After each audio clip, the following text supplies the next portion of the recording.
Late afternoon light slanted through the floor-to-ceiling windows of Orison Bio's executive suite, casting long golden bands across the polished concrete floor. Serafina Locke stood motionless at the wide glass pane, her reflection superimposed on the rolling fields of New Hampshire beyond. At 38, she had already shattered every expectation the board or the tabloids ever set for her. But still they whispered, always whispering, "She's frail. She won't last. No children, no future." A faint ache behind her ribs reminded her that her rare genetic condition was never far away, but she refused to let it define the woman she had fought to become. The hum of the building's climate systems was the only sound until Zadie Sinclair slipped into the room, careful to close the door softly. Zadie, barely 25 but already indispensable, carried a silver tray. 2 steaming lattes in slender porcelain cups, and a leather-bound folder stamped with the Orison Bio seal. Serafina turned, her stoic mask slipping for the briefest instant into something more human, a weary acknowledgement of the day's wait. "Investors arrive at dawn," Zadie said, setting the tray down. Her voice was low, urgent. "They're nervous about the Phase 2 trial. You know what they're asking." She lifted her eyebrows, a silent reminder of the speculation swirling around Serafina's health.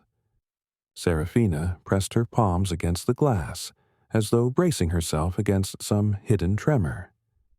"Let them ask," she replied quietly. "I'll show them data, not pity." Yet, even as the words escaped her lips, her stomach clenched. This trial represented more than a new drug. It was her legacy, the thing she hoped would outlast her name, outlast the disease she had never invited. Zadie cleared her throat and opened the folder. "Here are the projections for next quarter," she said, tapping a chart that glowed under the suite's recessed lighting. The curves climbed steeply, efficacy rates higher than any competitor had managed. "But there's also a letter from Dr. Haynes. He's confirmed your blood work is textbook perfect for someone your age. No complications." Serafina's shoulders relaxed fractionally. She closed her eyes and allowed herself a single, slow exhale. The surgeon's report had arrived that morning, stamped and signed.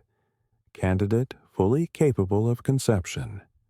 It was proof that the rumors of her infertility were nothing but a cruel fabrication.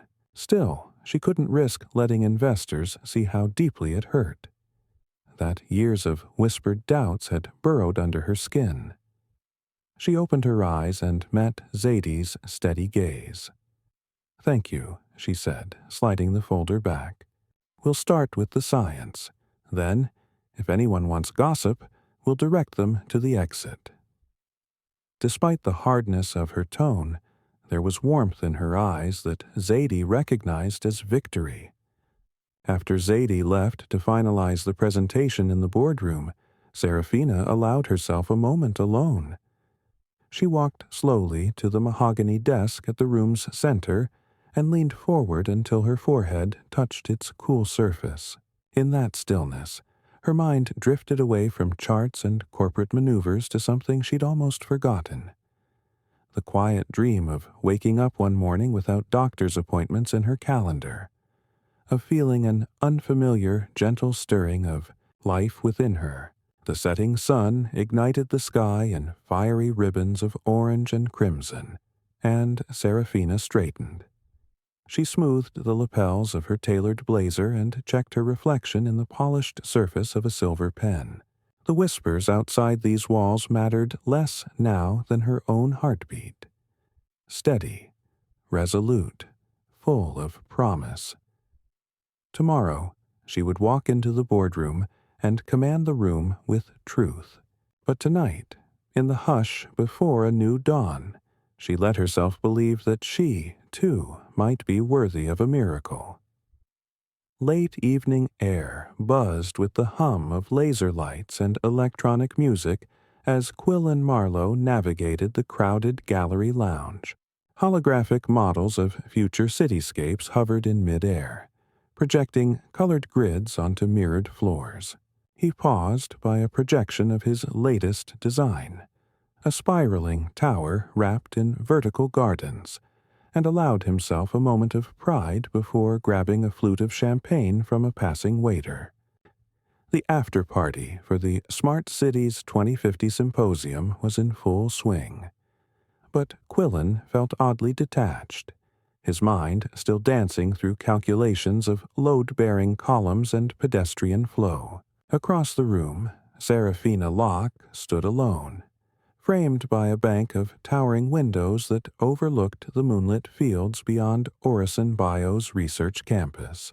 Her posture was unmistakably commanding, shoulders squared, chin lifted, yet there was a softness in the way she cradled her glass of water, an unspoken tension between her public image and private reality. Quillen watched her for a heartbeat longer than etiquette allowed, intrigued by the contrast of her ease in silence against the party's relentless chatter. An exchange of nods with a familiar investor freed him to cross to her side. He offered a polite smile, though his pulse quickened as he approached. "Dr. Locke," he said, his voice low but confident, "your keynote on biophilic integration was as illuminating as these towers of light." He gestured toward the holograms. "I'd love to hear more about how you envision patient care blending with public spaces." Seraphina turned, her gaze flicking briefly from the projection to his face. Her eyes, cool and calculating, softened at the compliment. "Mr. she prompted, raising an eyebrow. "Marlowe, W," he supplied, emphasizing the final syllable. "Quillen Marlowe, architect. I spoke with your head of development earlier today." He paused, studying her reaction. She nodded almost imperceptibly. "Your work in pharmaceuticals and mine in architecture share a surprising overlap. Creating environments that heal, whether in body or in spirit." She seemed to consider this, then invited him to a quieter corner near a sculptural fountain emitting mist. As they walked, he admired the precision of her movements, the same careful attention he devoted to his blueprints. When they reached the fountain's glowing edge, he leaned closer so his voice wouldn't carry over the music. "I've always believed that a building must breathe as its inhabitants do. In my Mirror City project, each facade reflects not only light but the aspirations of those inside. But I've never had the chance to see how science shapes hope the way you do." A small, genuine smile flickered across her lips. "Hope is fragile," she replied softly. "And yet, it's the most potent catalyst for change. In our labs, we test compounds against impossible odds, but it's belief that carries us through the failures. Architecture impresses upon people a vision. Medicine gives that vision a chance." Quillen felt a thrill at the depth of her answer. Most CEOs would shy from such philosophical musings, retreating behind corporate platitudes.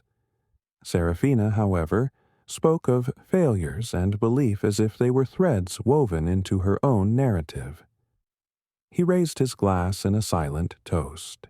"To the failures that teach us more than any success," he said, and she joined him with a soft clink of crystal.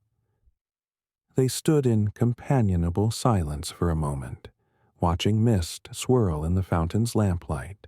Quillen realized that this unexpected connection, born of mutual respect, intellectual curiosity, and a hint of something unspoken, was more exhilarating than any applause his designs had ever won. As the music swelled and the party's pulse quickened, he knew he would seek her out again, not as a business rival or a passing guest, but as the woman who challenged his ideals and stirred something new in his heart. The night air on Orison Bio's rooftop terrace was cool, carrying the scent of damp earth and jasmine from the gardens below. Strings of soft amber lights were woven through the pergola overhead, casting a warm glow on Seraphina and Quillen as they moved to a wrought iron bistro table tucked into a corner.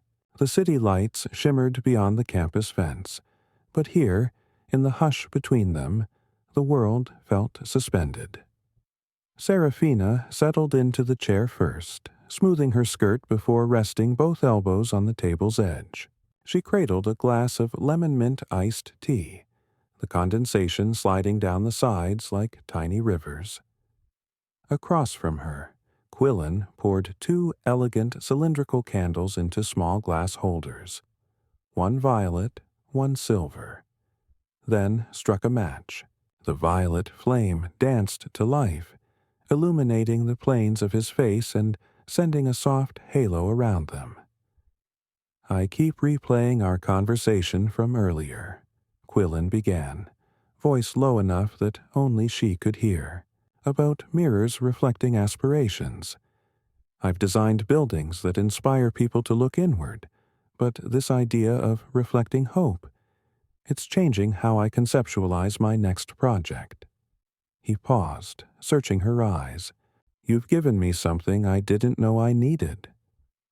Seraphina's lips curved into a thoughtful smile.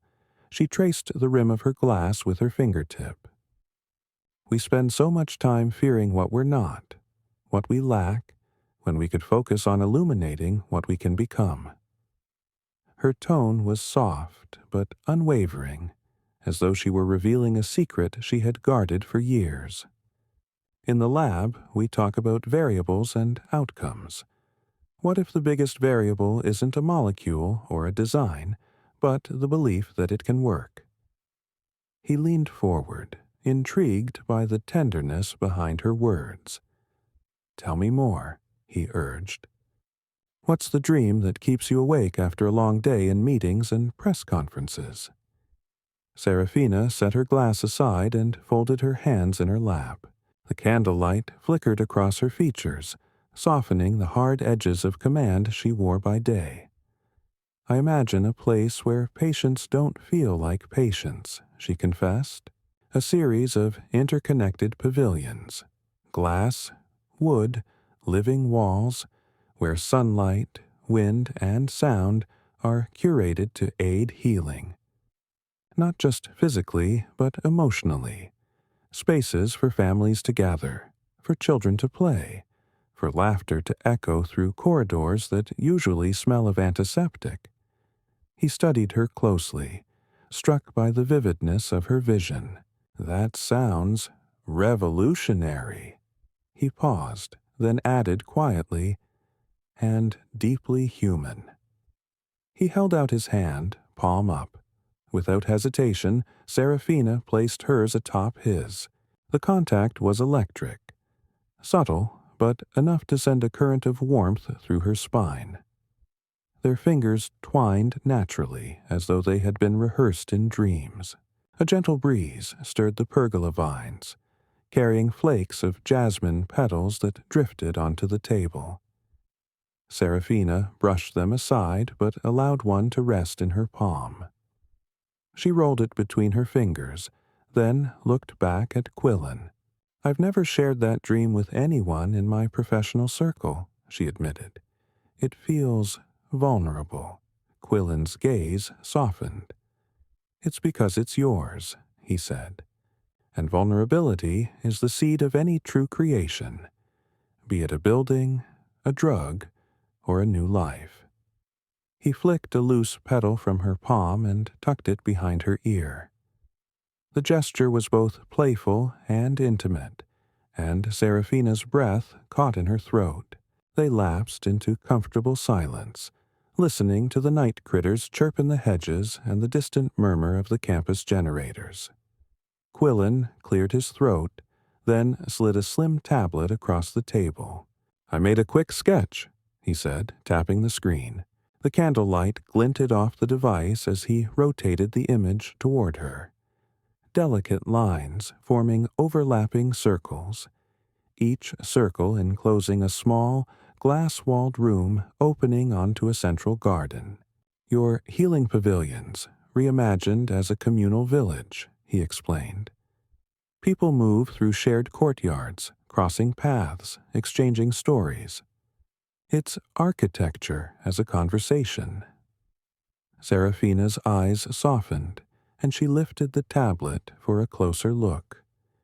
Her fingers traced the arches and pathways as if she could feel their warmth through the glass. "It's beautiful," she whispered. "Exactly what I envisioned, but never knew how to draw." He stood then, came around the table, and knelt beside her.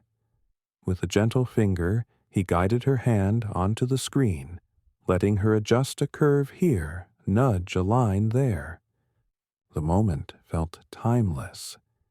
Two creators blending their visions, each stroke binding them closer. When she finally looked up, her cheeks were faintly pink, her eyes shining with excitement, and something deeper, something that had nothing to do with walls or gardens. He brushed a stray vine behind her shoulder and straightened, offering his hand once more. "Come," he said softly. "Let's walk the terrace." They rose together and strolled to the pergola's edge, where the campus lights gave way to dark fields and a sky splashed with stars. Seraphina rested her hand on his arm, and Quillen felt the steady beat of her heart beneath the fabric of her dress. In that infinite moment between past and future, they stood side by side, architects of healing and of hope, each finding in the other the missing piece that turned aspiration into possibility. The night held them in gentle promise, weaving the beginning of a story neither had dared to speak aloud until now. The first rays of dawn slanted through the louvered blinds of Seraphina's corner office, painting the pale walls in stripes of gold and shadow. She sat behind her desk, arms crossed, listening to the soft patter of her own heartbeat beneath the swell of anxious voices in the conference room beyond. This morning's board meeting was supposed to be a routine update on the Phase 2 trial, but the tabloids had other plans. At exactly 8 o'clock, the door opened and Zadie Sinclair slipped inside, her face pale and urgent. In her hand she held an iPad, its screen aglow with scandalous headlines. "CEO's Secret Tryst Exposed," screamed the largest tabloid's splash page. Another declared, "Sickly Seraphina Surrenders to Playful Architect." Seraphina recognized Quillen's silhouette on more than one photo. Head bent close to hers under the terrace pergola, her lips pressed into a thin line as she scrolled. "They've hyped it into a wildfire," Zadie whispered, tapping the glass lightly to magnify a grainy image. "Investors are calling. The press is camped outside the lobby. Mr. Pritchard wants to postpone the meeting." Seraphina set her jaw. "They want an excuse to pull out," she said, "but we're not giving them one." She slid to her feet, smoothing the front of her charcoal gray pantsuit and raising her chin as if drawing strength from the horizon itself. In the conference room, 12 pairs of eyes snapped to attention as Seraphina entered. The CEO's usual greeting was replaced by a nod as sharp as a scalpel. Harold Pritchard, chairman of the board, cleared his throat. "Seraphina, before we begin, these rumors." A flicker of steel warmed in her chest.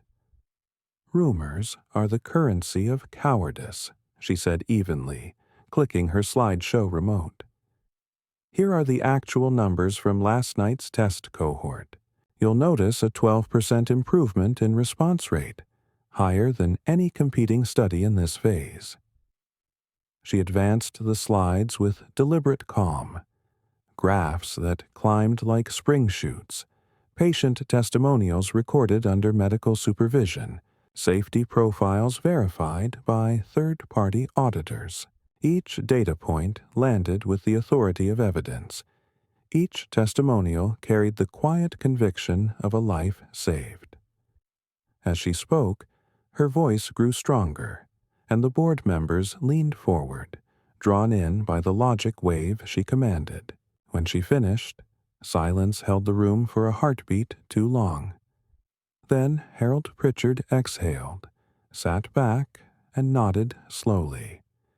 "Remarkable, Seraphina. Let's proceed as planned." Relief shimmered behind her composure, but she didn't allow herself to relax. Not yet. After the meeting, she dismissed the executives and returned to her office. Zadie was waiting at the door. "He called," Zadie said. "3 times already. He wants to help." Seraphina closed her eyes for a moment, recalling the night on the terrace. How Quillen's ideas had breathed new air into her dreams.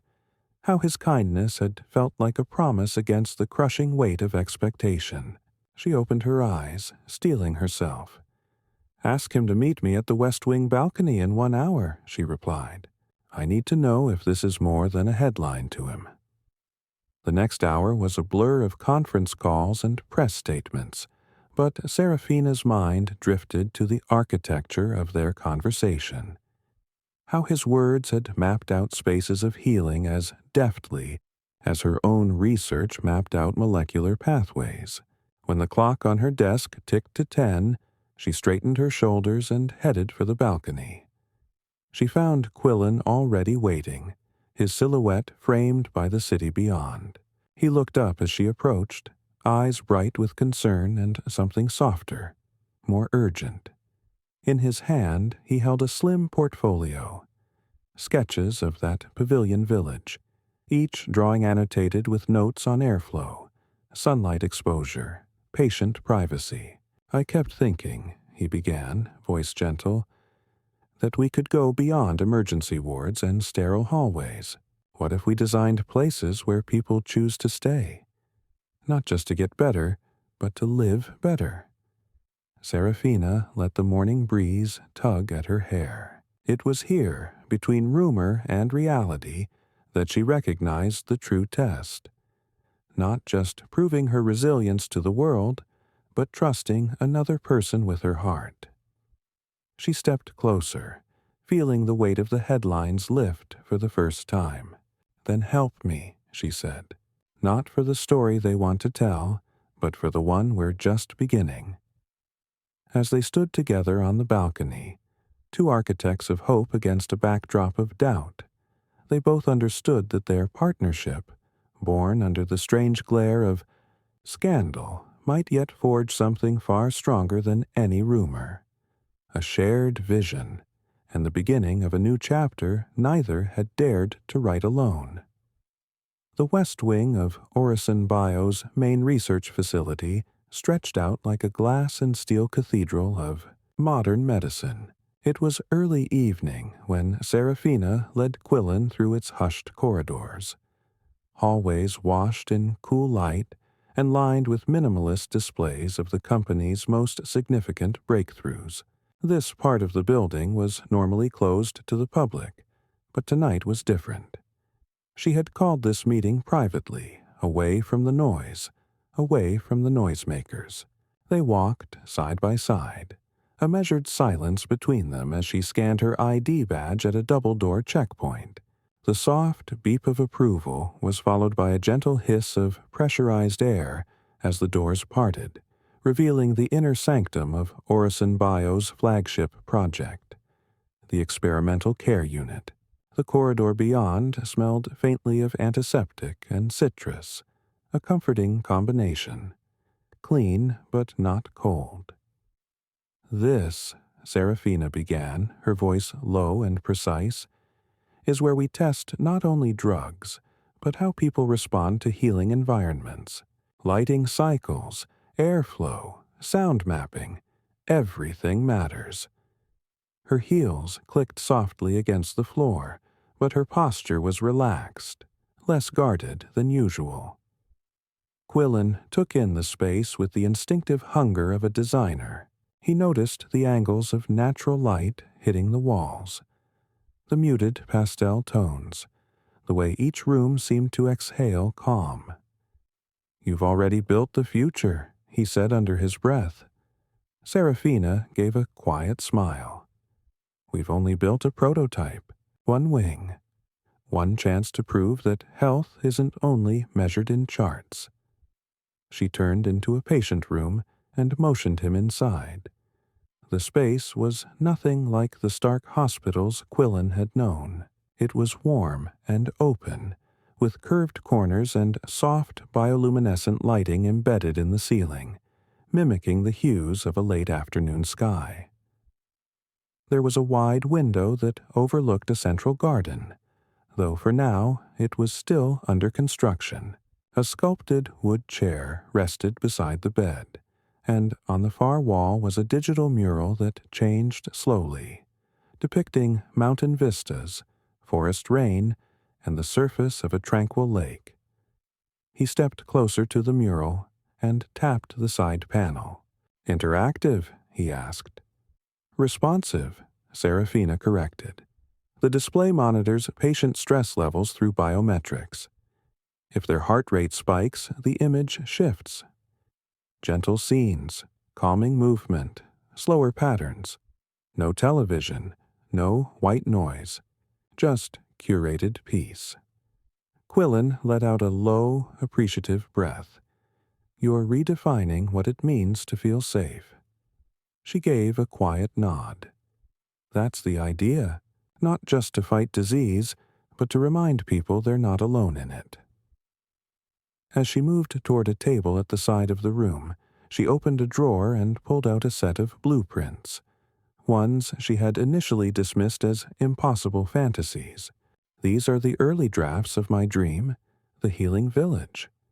But I never had the language to explain them to an architect. Until you." She passed the pages to him. "I want us to work together. Not as a statement to the press, not as a defense against rumors. I want this to exist because people deserve it. We deserve it." He took the pages reverently, and for a few moments the only sound was the soft shuffle of blueprints being laid out. He studied the sketches, some hers, some his from the night they'd first dreamed aloud together, and began layering his ideas over hers with a pencil he pulled from his breast pocket. "We could anchor each pavilion around a sensory experience," he murmured, half to himself. "Sound gardens here, aromatherapy nodes over here, kinetic floors that respond to movement, everything flowing inward toward shared space." Serafina watched him work, and in that moment her heart betrayed her. It clenched, not with fear or caution, but with want. Real, unexpected, blinding want. She didn't need him to validate her project, her career, her survival. But something about seeing him so immersed, so effortlessly inside the vision she'd built from years of isolation, made her wonder if this wasn't the beginning of something more intimate than architecture. She reached forward and placed a hand gently over his to still the pencil. He looked up at her, startled by the gesture, but not pulling away. "Quill," she said quietly, "you said once that you design buildings to reflect who people really are. What do you see in me?" He studied her, the planes of her face, the hard-won serenity in her eyes. His voice, when it came, was barely above a whisper. "I see a woman who's done the impossible more times than anyone will ever know, who's walked through fire without ever asking to be saved. I see someone who still wants to give beauty to a world that's tried to take everything from her." His throat tightened. "And I see someone I don't want to design for. I want to design with, because your vision makes mine better." For a few long seconds she didn't speak. Then she reached for a stylus and drew a bold, curved arc across the center of the blueprint, dividing the patient village from the research wing, but connecting them with a winding garden path. "No more walls," she said. "No more divides between science and soul." They stayed in that room for hours, building the bones of a future no one had dared sketch before. Serafina pulled up reference files. Quillen added modular variations. They laughed, argued, solved acoustic problems, and even debated the ethics of smart glass privacy panels. For the first time in months, she didn't feel like she was defending herself. She felt like she was creating again. When the lights in the hallway dimmed into nighttime mode, Serafina stood and stretched, her muscles aching but her spirit ignited. Quillen rubbed his temple, grinning. "I've never been this inspired," he admitted. "Or this exhausted. Is this what falling in love with a project feels like?" Serafina tilted her head, amused but wary. "A project?" she asked. He held her gaze. "Not just the project." And in the dim, humming silence of Orison Bio's most sacred room, something shifted, silent, certain, and alive. They didn't kiss. They didn't need to. The emotion was stronger than a gesture. It lived in the way they lingered in each other's presence, in the shared breath, in the blueprint still warm beneath their hands. Neither of them knew it yet, but this was the night that would lead them to the miracle they both secretly believed they would never be granted. A night not of declarations, but of quiet decisions, the kind that changed the course of everything. Rain lashed against the tall windows of Orison Bio's downtown headquarters, blurring the view of the city skyline into a watercolored smear of gray. And silver. The storm had arrived suddenly, sweeping in with the same fury as the headlines that had exploded across media channels that morning. Serafina stood in front of the central screen in her office, arms crossed over her chest as she watched a live news feed unfold with surgical precision. Her name had been trending since sunrise, not for the clinical success of Orison Bio's revolutionary immune therapy, but for a different, more personal claim. A leak had surfaced. Doctored medical records, supposedly proving she was infertile, terminally ill, and hiding both facts to manipulate the board and the public. The images on the screen flickered. Grainy scans of documents with her name typed at the top, redacted lines and suspicious watermarks. They'd been posted anonymously, of course, but that hadn't stopped every major outlet from running with them. The whispers had returned, now louder, now vindictive. CEO's biological clock, ticking or stopped. Serafina Locke's billion-dollar lie? Hope or hoax? What Orison Bio isn't telling investors? Her reflection in the glass looked cold and unflinching, but her hands trembled slightly where they rested on her elbows. The betrayal cut deeper than she expected, not because of the content, but because she knew exactly where the leak had originated. Not a hacker, not a rival firm. It had come from within. She didn't flinch when the door opened. Zadie entered, soaked to the elbows, hair slick with rain.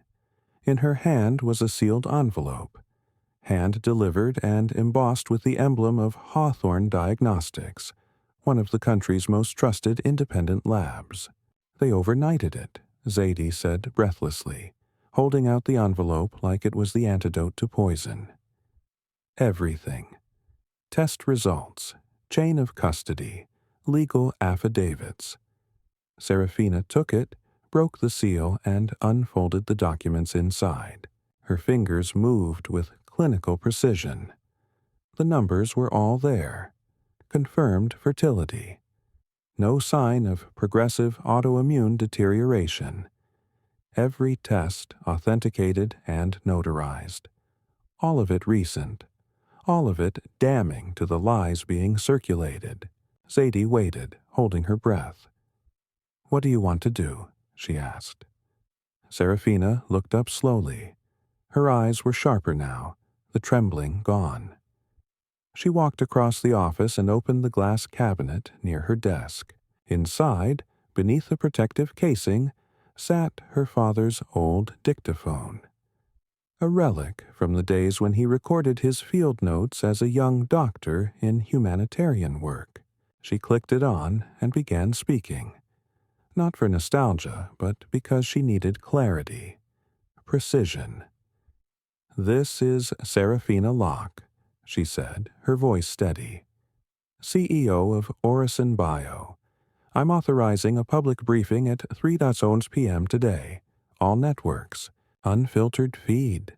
I will present my private medical documentation, explain its relevance to the future of our treatment platform, and address the source of the leak directly." She paused, then added, "Let them watch me burn it down and rebuild it better." The press conference was arranged in record time. Reporters packed into the Orison Bio auditorium by the dozens. Broadcast vans lined the street. Social media pulsed with anticipation. Would she deny it? Would she resign? Would she cry? She gave them none of those things. When Serafina stepped onto the stage, she wore no makeup, no jewelry, no armor of fashion. Only a simple dark blue blouse and slacks, her hair pulled back into a braid. Behind her stood a massive screen displaying a live digital timeline of her recent lab results, authenticated by 4 independent sources. She didn't smile. She didn't fumble. "I will speak plainly," she said, hands folded in front of her. "There has been an organized attempt to discredit not only my leadership, but the legitimacy of the research we've spent over a decade developing. What was released this morning was a forgery, a calculated, deeply personal act of sabotage meant to weaponize the intersection of my health and my gender." The silence in the room was so complete, even the cameras seemed to pause. "I do not owe the public the contents of my medical file, but I am offering them now, not because I must prove my worth, but because I choose to fight lies with transparency." She clicked the remote, and the documents appeared behind her. Test results, dates, official seals. "You will see, I am not dying. I am not infertile. I am not unfit to lead." There was a long pause. One of the reporters stood. "Do you know who leaked the documents?" "I do," Serafina said, her voice still composed. "And I will be pursuing criminal and civil charges, but that is not the point of this briefing. The real question is why people are still so afraid of a woman in power, whose value isn't tied to motherhood or frailty or secrecy." Gasps rippled through the room. "I have given everything I have, my time, my body, my name, to a company that is changing lives. I will not apologize for surviving. I will not apologize for being whole." The applause began slowly. One pair of hands, then 2, then a wave. But Serafina didn't wait for it to swell. She turned, walked off the stage, and disappeared into the wings with her spine straight and her chin high. She found Quillen waiting for her in the corridor behind the auditorium, dressed not in his usual tailored blazer, but a navy raincoat, his hair still damp from the storm. He said nothing as she approached, only offered her a towel for her palms. She hadn't realized how tightly she'd been gripping the remote. She took it with a small laugh and leaned against the wall beside him, heart racing. "You were incandescent," he said finally, voice soft and reverent. "I've never seen anything like that." Serafina turned to him. "Do you still want to build the village?" "With you," he said. only with you. Outside, the storm was passing. Inside, something far more dangerous had just been cleared. Not just a smear campaign, not just the lies, but a lifetime of being told she had to hide her truths to lead. That moment, the fire, the fury, the calm afterward, was hers, and she would carry it into the future they were just beginning to build. Together. The world outside the city had gone quiet by the time Seraphina and Quillen reached the edge of her private estate in Vermont. It was late, well past midnight, and the moon floated low and full, casting silver light over the sloping fields, thick woods, and the winding gravel drive that led to the restored 19th century farmhouse where Seraphina escaped the noise of her public life. No reporters, no meetings, no whispers clawing at her every breath. She hadn't brought anyone here in years. The house stood like a sentinel in the clearing, its pale stone walls bathed in moonlight, the wide porch wrapped in ivy and honeysuckle. The air smelled of cedar, pine, and the faint memory of rain. Crickets chirped softly in the grass, and a distant owl called from the woods. Seraphina parked her sleek black sedan beneath the overhang, cut the engine, and just sat there for a moment, hands on the wheel, eyes staring ahead. Quillen didn't say a word. He didn't need to. There was something in the quiet between them, something that had shifted since the press conference, since the storm. Something that didn't need to be spoken aloud to be understood. When she finally exhaled, it was like she'd been holding her breath for a week. "Come inside," she said. The interior of the house was warm and minimal, a stark contrast to the polished elegance of her corporate life. Wood-beamed ceilings, soft linen drapes, worn leather chairs near a stone hearth. A fire still glowed low in the fireplace. Her housekeeper had left it lit before leaving earlier that evening. It flickered now, gently illuminating the living room where framed photographs lined the mantel. Her late parents, a younger Seraphina in medical school, a faded image of a rescue team in Africa, her father among them. Quillen stood in the center of the room, taking it all in. His eyes rested briefly on the bookshelf where medical journals sat beside architectural digests. On the piano, closed but polished, with a thin layer of dust on the lid. "You play?" he asked. "Used to," she replied, toeing off her boots and folding her coat over the back of a chair. "It feels indulgent now." Quillen crossed to the instrument and opened the lid gently. He pressed a single key, a low A, and the note rang out softly, rich and resonant. He smiled. "I build cities," he said, "but nothing humbles me like a single note of music." Seraphina came to stand beside him, her shoulder brushing his. She looked at him fully now. Not the man the press had called a playboy architect, not the charming anomaly who had drifted into her orbit, but the man who had stood by her through fire, through questions, through the brutal intimacy of public judgment. She saw the way he had listened, the way he had stayed. She spoke without looking away. "You should know something about that night on the terrace and what came after." Quillen's face softened. "I know it wasn't just a moment." "It wasn't," she said. "But I told myself it had to be. Because I thought, if I opened the door to something real, I might not be able to close it again. And everything I've built, all of it might collapse." She moved away from the piano and walked to the window, crossing her arms over her chest as she looked out into the darkness. The moonlight lit her profile, sharp and luminous. "But it's not collapsing," she continued. "It's evolving. The lies didn't destroy me, they clarified me. And now, for the first time in my life, I don't want to do it alone. The air between them was suddenly charged, like the moments before a thunderclap. Quillen walked slowly to her side, then placed a hand gently on her back.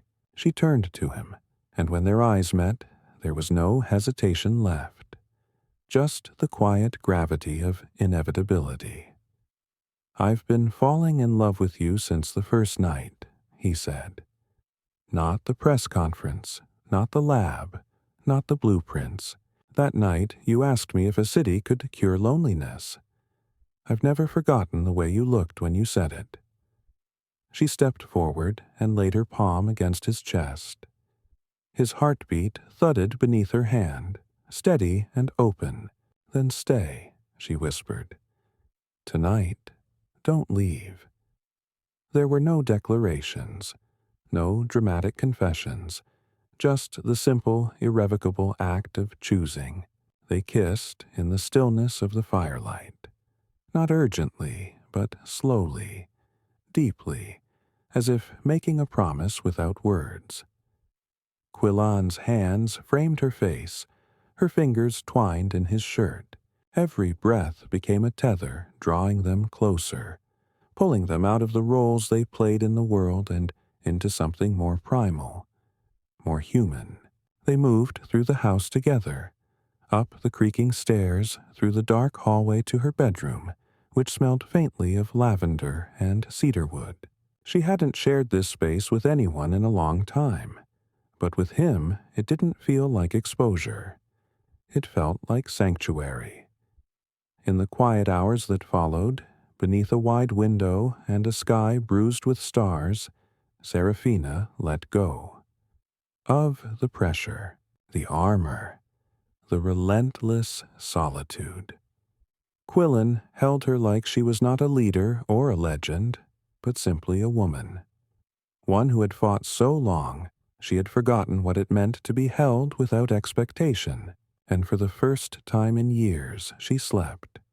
Not in anxious restlessness, not in half-alert vigilance, but deeply, peacefully. She dreamed of pavilions filled with sun and laughter, of children's voices, of a garden blooming not just with medicinal herbs, but with possibility. She didn't know it yet, but that night something quietly miraculous had begun to take root inside her. A new story, one her body had waited years to write, and this time she would not write it alone. The morning sun filtered through gauzy white curtains, casting soft golden light across the oak floors of the farmhouse bedroom. Seraphina lay still, eyes closed, one arm draped over the linen sheets, the scent of lavender from last night still lingering on her skin. There was a warmth beside her. Quillen, still asleep, his breathing deep and steady. Her body, once trained to wake at the earliest sign of stress, had remained at peace through the entire night. She blinked slowly, her mind gradually catching up with the quiet reality. It wasn't a dream. He was real. The night had happened, and yet there was something else, a sensation that hadn't been there before. Deep in her core, a stillness, a hum, a fullness. She slipped out of bed and padded barefoot to the bathroom, tying her robe tightly around her waist. The morning routine returned like muscle memory. She washed her face, drank water, glanced over the lab courier notices blinking on her tablet. But something felt off. Not in a bad way. Just different. By the time Quillen joined her downstairs, his hair damp from the shower and his sleeves rolled to his forearms, Seraphina was standing at the kitchen counter, holding a small porcelain cup of tea. Her eyes were distant, focused on something invisible just beyond the window. He came up behind her, gently resting his hands on her hips, and pressed a soft kiss to the side of her neck. "You okay?" he murmured, voice low and still heavy with sleep. She turned to him, hesitant. "I've been feeling strange. For the past few days, really. More tired. Nauseous yesterday morning. I thought it was the stress or all the media. But now—" Her voice trailed off, and she looked at him with a strange blend of awe and disbelief. "I think I might be pregnant." Quillen blinked, his hands freezing where they rested. "You think?" "I'm not sure," she said quickly, trying to stay grounded, rational. "It's statistically improbable. I was told for most of my life that it would never happen. But now—" She stopped again. Her voice trembled, and Quillen, without hesitation, took the teacup from her hand and set it aside. He cupped her face gently, grounding her. "Let's find out," he said. 2 hours later, they were back in the city. Serafina had arranged for a discreet appointment at a private clinic where no one would question her presence. They sat together in the waiting room, an odd pairing amid the quiet lull of prenatal posters and soft instrumental music. Quillen's thumb traced patterns along the back of her hand while she stared blankly ahead. The doctor, an older woman with a calming presence and decades of experience, led them into the exam room. After a series of routine questions, blood was drawn, and then Serafina lay on the table while the doctor applied the ultrasound gel to her abdomen. "This is likely too early to see much," the doctor said gently, "but let's take a look." The room went still. The machine clicked and hummed, the monitor flickering with grainy black and white static. Then, there it was, a small flicker, the flutter of something unmistakably alive. "That's," the doctor said softly, "a heartbeat." Serafina stared, unblinking. Her fingers gripped Quillen's tightly. For several seconds, she couldn't breathe. The sound was faint, irregular, the size of a lentil, so small and yet undeniable. She sat up slowly, the paper lining crinkling beneath her. Her voice came out barely above a whisper. "But they said it was impossible." The doctor smiled. "Medicine is full of probabilities, but life has a way of writing its own story." They left the clinic in silence, hand in hand. The world outside hadn't changed. Cars still honked, people still rushed past, unaware. But inside them, something irreversible had shifted. In the days that followed, Serafina moved through her work with a quiet fire. She didn't make a public announcement. Not yet. She continued developing the Healing Village project with Quillen, meeting with designers, walking the land, marking each new pavilion site. But there was a lightness to her now, a softness in her eyes, a new warmth in her voice that her colleagues couldn't quite place. It was Zadie who finally cornered her one afternoon after a board presentation.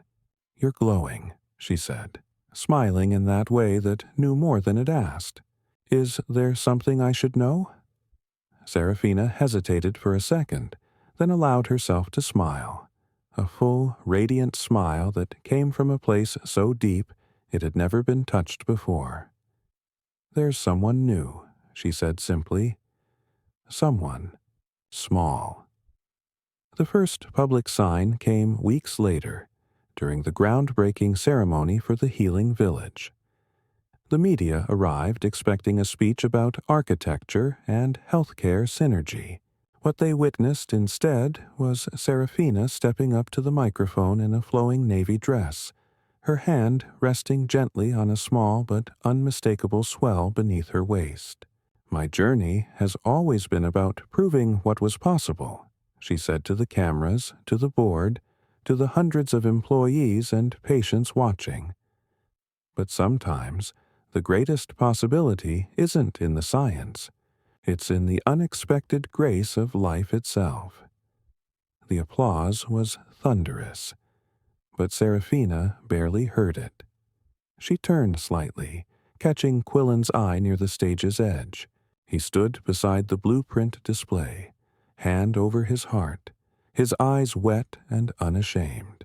Later, as the crowd dispersed and the first ceremonial foundation stone was laid, Seraphina placed her hand on the etched surface and whispered a silent vow, not just to the village, or the company, or even to the future of medicine, but to the child growing inside her, a child she'd never dared to hope for, a child conceived not in desperation, but in love.